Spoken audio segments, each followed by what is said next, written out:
All right, you guys, today's episode, we're taking a look.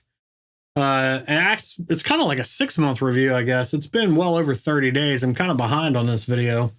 But we're going to take a look at my Epiphone DG335.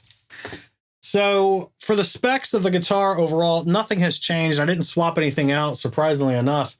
The pickups are the Gibson USA. It's the Burstbucker 2 and the Burstbucker 3. The electronics in the guitar are actually, surprisingly, all CTS pots. We do have Mallory capacitors, which is nice. We have Switchcraft jack and switch. Don't know what the hardware is. I'm not sure what brand they are, but they are the Epiphone locking bridge and stop tail. So that's kind of nice because when your strings are taken off and you're trying to do a string change and all that stuff, they stay in place. They don't fall off. So that's kind of nice. They're not, banging around. But the fret markers, of course, are those really nicely made Trini Lopez inspired split diamonds, I think is what they're called. I don't know for sure. And then, of course, on the headstock, we have the Grover mini tuners. I changed out my truss rod cover. But I do have some foam to help quiet down that headstock. It is pretty noisy. The guitar is semi-hollow body, so you have that solid block up the middle. And this thing resonates very nicely when it's not plugged in. It's almost like playing an acoustic, which is awesome. So it's got a loud voice. The guitar it sounds really good. Now, just like any other Epiphone, my biggest complaint will always be the kind of the clear binding or the clear poly finish that they use. This guitar, I will say, it is a little thinner. It doesn't feel as thick, and it still kind of has that slight plastic feel. But it's high gloss. It does its job of protecting the instrument from natural wear and tear. A buddy of mine's used this a couple times at a couple of his gigs, and he has no complaints with it as well. So what I have done to fit my needs is I actually sanded down the back of the neck. You can't quite tell in the video. Maybe you can. So you got high gloss on the back of the headstock. You can see the reflection, and on the neck, it is not there. It's just very satin. I don't know if it's actually showing up that well or not for you guys. Anyway, so what I've done is I take one of these. It's just a sanding pad. It's a Velcro sanding pad that goes on like a palm sander. And basically, I just take it and apply it. It wraps around the neck very nicely.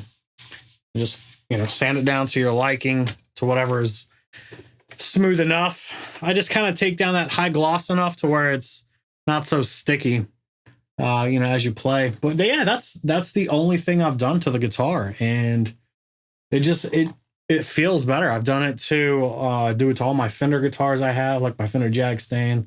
Did it to my PRS SE. It's also got kind of that high gloss on the back of the neck. So any of my high gloss guitars, that's kind of what I do. That's one of the first things I do is I just kind of knock down that high gloss feel on the neck. And anyways, the guitar itself, man, it's really nice. I like it. I don't have any major complaints with it. So let's get into some sound samples and we'll go from there.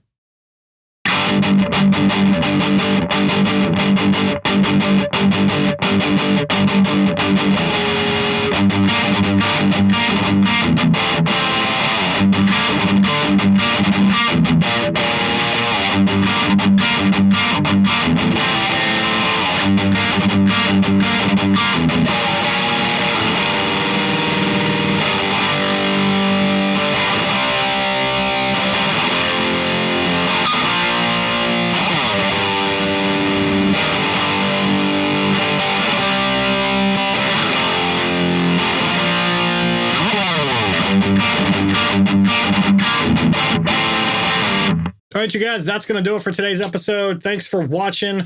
This is long overdue by several months now. So yeah, it's a good guitar. I think it is. I think for the price point, it's okay. Everything's there. It hits all the marks. Some of the stuff is going to be personal preference that, that was my kind of thing. I don't really have any negative major complaints with the guitar. Stays in tune pretty good. It's got, decent tuners. It's got high quality electronics and pickups right out the gate. So I think for the value, I think it's really on point. I wish it was probably about $200, maybe $300 cheaper. But that's, you're probably paying for the name that's on it, and who it's associated with, I should say. So, overall, great guitar. The hard case that comes with it is also incredible. I'm really impressed with that one as well. So yeah, that's going to do it for the Epiphone.